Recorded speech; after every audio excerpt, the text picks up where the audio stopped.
Enem 2018. A figura apresenta o esquema do encanamento de uma casa, onde se detectou a presença de vazamento de água em um dos registros. Ao estudar o problema, o morador concluiu que o vazamento está ocorrendo no registro submetido a maior pressão hidrostática. O texto base vai te dar a chave para responder a questão. Olha o exemplo aí.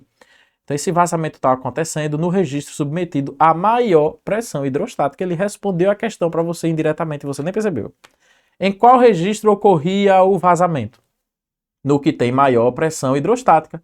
Vamos relembrar aqui como é que calcula a pressão hidrostática. Pressão hidrostática eu vou chamar de pH, é a densidade vezes a gravidade vezes a altura. Mas calma, densidade de quem? Densidade do fluido, né, que está na situação. G é a gravidade local e H é a altura da coluna do fluido.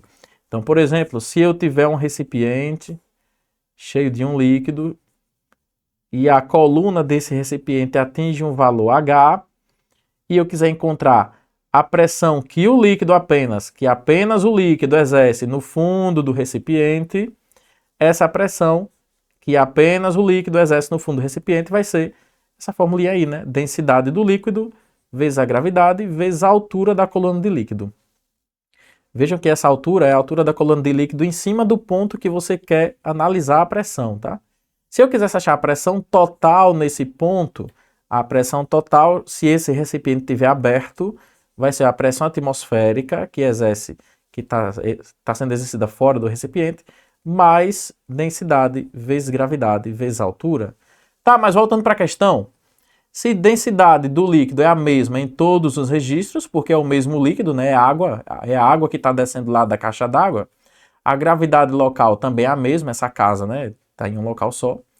Então a pressão hidrostática vai ser maior, onde a altura da coluna líquida também for maior, ou seja, no registro que tiver submetido a maior coluna líquida, no registro que tiver o mais distante possível da caixa d'água. Vamos para a figurinha lá da casa. O registro 1 está bem pertinho da caixa d'água. Essa é a altura para o registro 1. O registro 2 está aqui embaixo. Ó. O registro 2, olha a distância dele até a caixa d'água. Essa é a altura que eu vou chamar de altura 2.